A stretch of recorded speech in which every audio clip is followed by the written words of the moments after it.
Le focus, nous partons à Grande-Synthe, dans le nord de la France. La ville y accueille depuis plusieurs mois le premier camp humanitaire en France.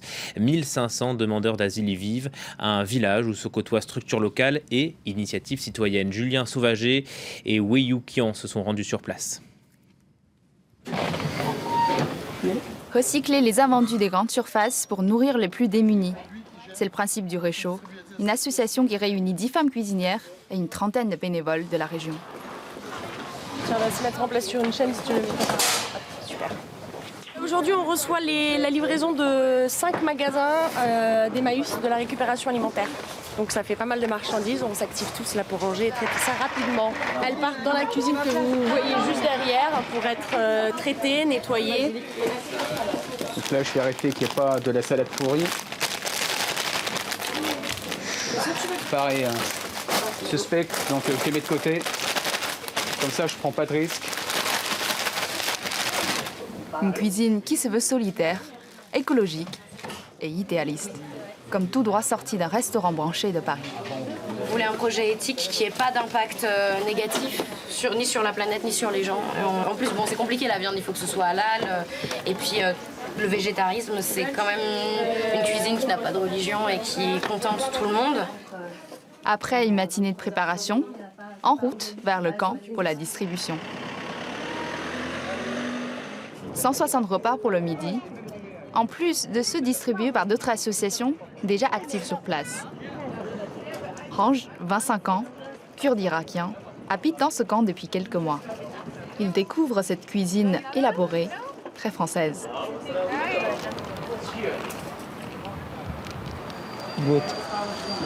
Pour préparer le repas du soir, les bénévoles se retrouvent avec les migrants autour d'un atelier.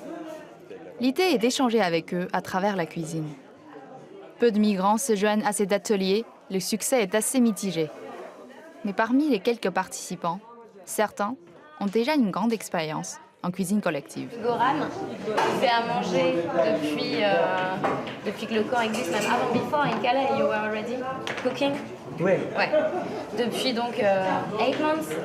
7 months.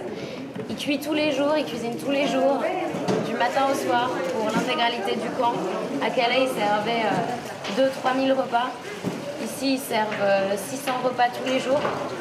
Et ils font un sacré boulot en cuisine. Et voici l'endroit où Goran aide à préparer chaque jour ces centaines de repas kurdes. La cuisine centrale du camp, construite dans un ancien corps de ferme. Nous sommes là pour aider les réfugiés et les bénévoles. Moi, je suis un réfugié et je suis très content d'aider les autres. On cuisine tous les jours pour eux. On veut qu'ils soient heureux et qu'ils mangent de la cuisine kurde, pas la cuisine française. Parce qu'ils n'aiment pas la cuisine française tant que ça, vous savez. Beaucoup d'huile, beaucoup de sel, des oignons mélangés avec des pâtes kurdes et du riz. Une recette simple et traditionnelle. Goran y retrouve ses goûts. Devoir cuisiner pour 600 personnes tous les jours, une manière de construire un semblant de normalité pour ces personnes en exode. Les gens s'ennuient parce qu'on est enfermés ici. On ne peut pas sortir, avoir un boulot comme des gens normaux. Je suis heureux de voir ces gens, mes frères, mon pays, qui travaillent ensemble. Ils s'entraident. Je suis heureux.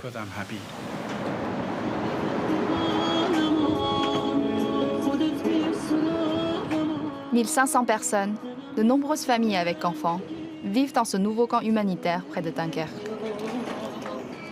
Ici, les cabanons en bois ont remplacé les tentes plantées dans la boue. Des petits commerces fleurissent. Face à ces gens de passage, la mairie insiste sur l'importance de créer un lien humain. L'objectif qu'on s'est assigné, c'est de faire en sorte qu'ils soient ici apaisés, dans les meilleures conditions, en essayant de leur apporter un maximum de choses. Il n'y a rien d'extraordinaire, mais ouais, c'est des denrées qui sont récupérées, elles auraient été jetées sinon. C'est des bénévoles qui viennent faire tout ça, donc ça n'a pas un coût pour la société. Mais par contre, ça met en marche une vraie humanité. Une parenthèse d'entraide, un semblant de normalité qui aide à oublier, l'espace d'un repas, une crise migratoire qui s'éternise. Retour en plateau avec notre invitée Maya Conforti. Bonjour, merci d'être avec nous. Vous êtes secrétaire et membre de l'association L'Auberge des Migrants. Vous travaillez à Calais, mais aussi à Grande-Synthe. Quelle est votre action concrète quotidiennement? Écoutez, quotidiennement, 2500 repas par jour chauds servis sur la jungle de Calais, plus 2500 sachets repas que les migrants vont faire cuire eux-mêmes. Donc ça fait 5000 repas sur Calais et sur Grande-Synthe, à peu près 800 repas 3 fois par semaine. Avec l'aide de bénévoles? Avec l'aide de bénévoles, on a entre 50 et 200 bénévoles chaque jour, britanniques, français et européens et même américains quelquefois ou australiens. Je lisais sur votre site que vous souteniez aussi les migrants pour qu'ils continuent leurs études. Ça, c'est très important aussi? Oui, alors ça, c'est quelque chose de tout nouveau. On essaye de se mettre en partenariat avec des universités qui vont accueillir des demandeurs d'asile qui ont le niveau universitaire, mais qui ont d'abord besoin d'apprendre à parler le français pour pouvoir continuer leurs études en France. Alors, on l'a vu dans le reportage, les associations se multiplient à Calais, on l'a vu à Grande-Synthe, oui. Donc des initiatives citoyennes pour venir en aide aux migrants, parce que l'État est absent. Oui, bien sûr, l'État n'est pas absent, mais l'État fait toujours les choses trop tard et en trop petite taille. Ça, c'est vraiment le problème. Alors là, maintenant, l'État veut démanteler la jungle de Calais. Il y a 10 000 personnes sur la jungle. Elle a déjà démantelé une partie. Oui, mais elle a démantelé des bâtiments, mais elle n'a pas fait partir les gens, puisque aujourd'hui, il y a à peu près 2 fois plus de gens que lors du démantèlement de la zone sud au mois de mars. Donc, on a moins de place, on a 2 fois moins de place, mais 2 fois plus de gens. Donc, il faut, si l'État veut démanteler cette jungle avec 10 000 personnes dedans, vous imaginez la logistique que ça doit prendre. Sur ces 10 000 personnes, il y en a à peu près 40% qui ont soit déjà demandé l'asile, soit sont prêts à demander l'asile en désespoir de cause, on va dire. Et alors là, ces personnes vont être déplacées, emmenés dans des CAO, des centres d'accueil et d'orientation qui vont être répartis dans toute la France. Ça existe déjà, sauf que maintenant, ça va être fait à grande échelle. Et donc là, on va avoir besoin de bénévoles dans toute la France. Et donc, on a fait un appel à bénévoles à travers nos pages Facebook, Info CAO, plus une déclinaison pour chaque région, donc Info CAO Hauts-de-France, Normandie, PACA, etc., pour faire appel à des bénévoles. Qu'est-ce que c'est que ces CAO concrètement ? Ce sont des centres d'accueil et d'orientation où soit normalement tout réfugié peut aller pour réfléchir à son projet migratoire. En réalité, ce sont vraiment des centres pour les demandeurs d'asile, puisque si quelqu'un va là et ne va pas demander l'asile, il ne pourra pas rester.